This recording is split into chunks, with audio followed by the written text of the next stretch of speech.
की चार पंक्तियों से मैं अपनी बात करता हूँ कि है कौन विघन ऐसा जग में जो टिक सके आदमी के मग में। खमठोर ठेलता है नर पर्वत के जाते पांव खर, मानव जब जोर लगाता है पत्थर पानी बन जाता है। यानी इंसान इस पृथ्वी का सबसे विद्वान जीव है। हमारा देश बहुत पीछे है। पश्चिम ने सारे वैज्ञानिक आविष्कार किए, हम नहीं कर पाए क्योंकि हमारे देश में बहुत चीजें जो सिर पर ज्यादा चढ़ गई थी हम उन्हें उतार नहीं पाए। कारण उसका एक शिक्षा भी है। आप गांव देहात में ऐसे लोगों को जानेंगे कि जो कभी किसी को आगे बढ़ने देना ही नहीं चाहते हैं। उनके पास कुछ ऐसे प्रश्न हैं जिनका आज के समय से कोई लेना देना नहीं है, लेकिन वो फिर भी आपकी उन्हें छाती पर थोप रही है। दुनिया 21वीं सदी में चल रही है, परंतु भारत आज भी 18वीं सदी में चल रहा है। कारण इसका शिक्षा है। आप ये मत सोचना कि आपकी शिक्षा समाप्त हो रही है, अब शिक्षा शुरू हो रही है। अब तक तो तुम सिर्फ ट्यूशन पढ़ रहे थे, ये सोचना। शिक्षा जब ही प्रारंभ होती है जब व्यक्ति स्वयं अध्ययन करना प्रारंभ कर देता है। अब तक तुम पढ़ाए जा रहे थे, चीजें बताई जा रही थी, लेकिन अब ऐसी परीक्षा प्रारंभ हो रही है कि जिसमें आपको पता नहीं सिलेबस क्या है। और इस परीक्षा में बहुत लोग असफल होते हैं और यही जीवन है, उसकी ही तैयारी करनी है। मेरा मानना है कि आज तक कोई भी ऐसी परीक्षा नहीं बनी जो किसी विद्यार्थी का आकलन कर सके।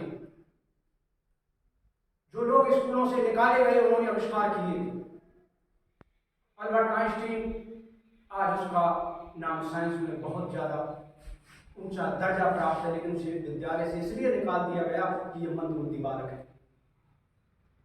एडिशन को भी इसी प्रकार निकाला गया और उसको पत्र दे दिया गया कि तुम अपनी मां को दिखाना।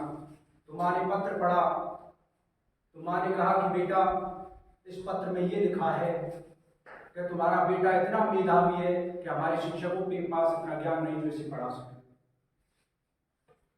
एडिशन ने स्वयं ध्यान किया, वो लगातार उसने 10,000 प्रयोग किए। लोग एक बार में परेशान हो जाते, लेकिन उसने 10,000 बार वो हारा, बाद में वो जीत गया और उसने लड्डू का निर्माण किया। आज पूरी दुनिया जिस प्रकाश में बैठती है वो एडिशन की देन है। तो एक दिन वो अपनी माँ की डायरी देख रहा था, तो उसमें लिखा था कि मेरा बेटा बड़ा कमजोर है। उसमें लिखा हुआ था कि आपका लड़का बहुत कमजोर है, हम इसे पढ़ा नहीं सकते, इससे ज्यादा बेकार बच्चा कोई है ही नहीं। तो एडिशन फूट फूट कर रोने लगा कि शायद अगर मेरी माँ भी मुझसे कह देती कि तू मंदबुद्धि है तो शायद मैं मंदबुद्धि ही रह जाता। तो ऐसी चीज हम पर थोपी जाती है कि हमारी जो वास्तविक प्रतिभा है वो उजागर हो ही नहीं पाती है। समाज होता है। भारत बहुत ज्यादा नीचे चल रहा है। सिर्फ एक ही चीज है जिसमें हम सबसे आगे हुए, जनसंख्या। बाकी और कोई चीज में आगे नहीं है। आज भी जब हम पैदा होते हैं सिर्फ विवाह के बारे में चिंतन करते, ना कोई आविष्कार ना खोज। जो शक्ति, जो ऊर्जा अन्य चीजों में लगनी चाहिए थी वो सिर्फ एक विवाह में आकर निहित हो गई और इसलिए भारत का दुर्भाग्य शुरू हो गया। वरना यह देश 800 साल गुलाम नहीं रहता। जवानी जगी थी भारत देश में 1933 में जब भगत सिंह को फांसी दी जा रही थी, परंतु दुर्भाग्य उस समय यह था कि उस बंदे को फांसी लग गई, एक आंदोलन तक नहीं हुआ, किसी व्यक्ति ने अंग्रेज तक नहीं मारा। भारत बाद में भारत आजाद हुआ गांधी जी के नेतृत्व में और हमारे ऊपर एक बुढ़ापा चल गया। आज भी हम कोई भी कार्य करने से पहले ज्यादातर हम अपने बुजुर्गों की राय लेते हैं और मैं कहता हूं बिल्कुल नहीं लेते। आपको नए रास्ते खोजने हैं। उनके समय पर परिस्थितियां अलग थी और आपके समय पर परिस्थितियां अलग हैं। आज का युग टेक्नोलॉजी का युग है, लेकिन आपके पिताजी फोन उठाना नहीं जानते, उससे राय लोगे तो देंगे क्या आपके लिए। और अब स्थितियां और बदलेंगी। आने वाले समय में नौकरी का इतना महत्व नहीं रहेगा। उनसे अधिक तो जो चैनल चलाते हैं वो ज्यादा कमाएंगे। दुनिया बहुत आगे चली गई है। हमारे देश में ट्रेनें सीधी चलती है तो जापान में से ट्रेनें ऊंधी चलती हैं। कारण जापान और ज्यादा आगे पहुंच गया है। और हालांकि जापान से ज्यादा दुर्भाग्य किसी देश ने नहीं देखा। एक साल में हजारों भूकंप आते हैं उस देश में। अगर हमारे देश में भूकंप आ जाए तो मैं कह रहा हूं कि 20 साल तक हम उसकी भरपाई नहीं कर पाएंगे, क्योंकि हमारे अंदर हौसला नहीं है, हम संघर्ष करना नहीं जानते। भारत में जो सबसे अमीर कम्युनिटी है वो मारवाड़ी है, राजस्थान में पड़ती है, जो थार का रेगिस्तान है। उसका कारण कि वहां के लोग भूखा मरना प्रारंभ हो गए।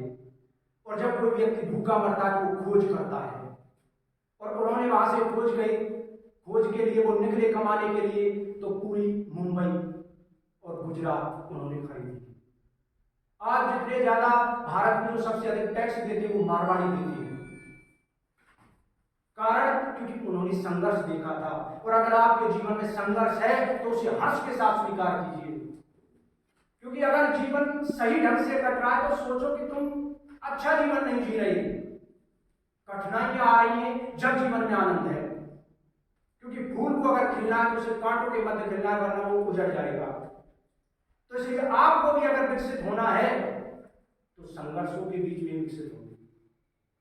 12वीं के बाद कई लोग नौकरी करेंगे तो कई लोगों से कहा जाएगा कि डिग्रियां मत करो। अगर जीवन में नौकरी लगनी है तो डिग्रियां जरूरी हैं। हालांकि 12वीं पास नौकरी निकलती है, 10वीं पास भी निकलती है, लेकिन अगर वो नौकरियां तुम्हारे हाथ से निकल गई तो डिग्रियां तुम दोबारा नहीं कर पाओगे, वो समय भी निकल जाएगा। तो नौकरी की तलाश तो करनी है, साथ में डिग्रियां लेकर चलनी है। एक समय में तुम इतने पढ़ते पढ़ते इतनी स्तर पर पहुंच जाओगे, वहां से लौटना मुश्किल हो जाएगा, क्योंकि और काम करने योग्य तुम बच्चोगे नहीं। एक कहावत ही है कि ज्यादा पढ़ा घर से गया, कम पढ़ा काम से गया। स्थिति वही हो जाती है, जो लोग कम पढ़ते हैं काम करने में हीनता महसूस करते हैं कि हम पढ़ लिख के काम करें।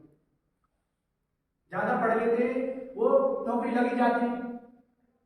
अगर हम 3-4 साल किसी भी चीज में दे दें, ऐसा नहीं है कि नौकरी है, स्पोर्ट है।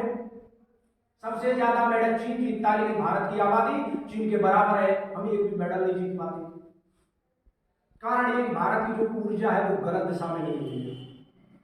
हमारी सारी फिल्में जो बनती हैं उनमें सिर्फ प्रेम कहानियां चलती हैं, ना तो कोई शांत है, ना कोई खोज है, कुछ भी नहीं है।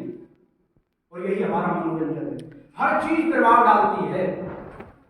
अगर किसी कंपनी को तुमसे कोई सामान खरीदवाना है तो वो पहले प्रचार करते हैं, तुम बार बार दीवार पर छपा लक्स का साबुन देखोगे, तो जब भी तुम साबुन खरीदोगे तुम्हारे दिमाग में वही चीज कल्पना बनकर आएगी, तो उस साबुन को खरीद लेगे, लेकिन तुम पता नहीं चला कि साबुन क्यों खरीद लिया।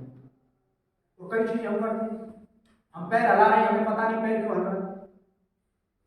तो हर चीज में सजग और बोध होना चाहिए कि हम कोई कार्य को कर क्यों रहे हैं। शिक्षा समाप्त कभी नहीं होती, शिक्षा समाप्त जब होती है जब व्यक्ति बुद्ध बन जाता है। महत्वाकांक्षा सिकंदर जैसी होनी चाहिए कि दुनिया जीत सकती है, और त्याग बुद्ध जैसा होना चाहिए कि अगर कुछ नहीं मिले तो भाड़ में जाए, जिंदगी मिली है यही काफी है। कामयाबी मिले स्वागत है, ना मिले तो भी स्वागत है। हमें किसी चीज को जीवन नहीं मानना है। जीवन मानोगे गलती में बहुत ज्यादा फंस जाओगे। हमारे देश में लोग सोचते कि विवाह हो जाए जब कमाने जाए। मैं कह रहा हूं कि अगर जो व्यक्ति ये सोचता है कि विवाह के बाद कमाऊंगा, वो जिंदगी में गरीबी से कभी बाहर निकल ही नहीं पाएगा, क्योंकि जिम्मेदारियों के तले आप कमा नहीं पाएंगे। मैनेजमेंट ऐसा होना चाहिए कि जवानी दाढ़नी चाहिए कि आपकी जेब भी गर्म होनी चाहिए। अगर आपको जवानी में डर लग रहा है तो आपकी संगत गलत रही।